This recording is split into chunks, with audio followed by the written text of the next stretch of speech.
மகளிர் உலகக்கோப்பை கிரிக்கெட் போட்டியில் பங்கேற்க இந்தியா வந்துள்ள ஆஸ்திரேலிய வீராங்கனைகளுக்கு பாலியல் தொல்லை என்று தகவல் கிடைத்திருக்கிறது. மேலும் விவரங்களை செய்தியாளர் பாரதி வழங்கிட கேட்கலாம். பாரதி, வணக்கம். முழு தகவல்களை சொல்லுங்க.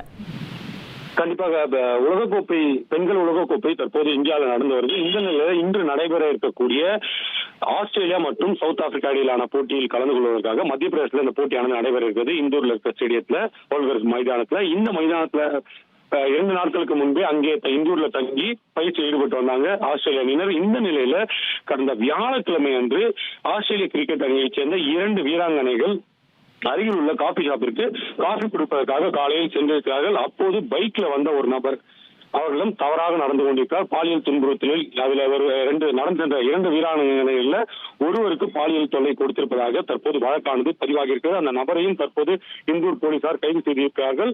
இந்த சம்பவம் நடந்தது எங்க அப்படின்னு பாத்தீங்கன்னா, இந்தூர்ல இருக்கிற கஜ்ரானா சாலையில நடந்திருக்கு. அங்க இருக்கிற ஒரு காபி ஷாப்புக்கு தான் இந்த 2 வீராங்கனைகளும் நடந்து சென்று கொண்டிருந்தார்கள். அவர்கள் சென்று கொண்டிருக்கும் அந்த வேளையில பைக்ல பின்தொடர்ந்து வந்திருக்க ஒரு நபர், ஆனால் வீராங்கனைகள் அவர்களை கண்டுகொள்ளவில்லை.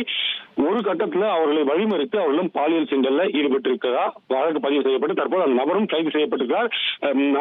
அணியின் நலன் கருதி அந்த வீராங்கனைகள் யார் என்ற பெயரை வெளியிடவில்லை. அதே போல குற்றவாளியின் பெயரும் தற்போது வரை அதிகாரப்பூர்வமாக வெளியிடவில்லை. ஆனால் போலீசார் அதிகாரப்பூர்வமாக அந்த குற்றவாளி கைது செய்யப்பட்டிருப்பதாக அறிவித்திருக்கிறார்கள்.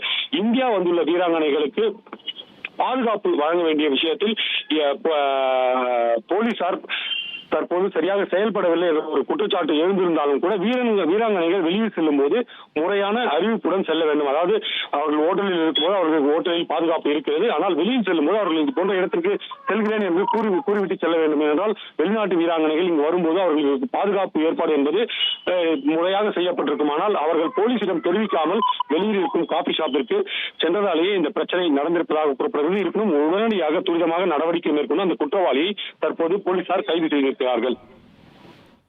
தகவல்களுக்கு நன்றி பாரதி ராஜா.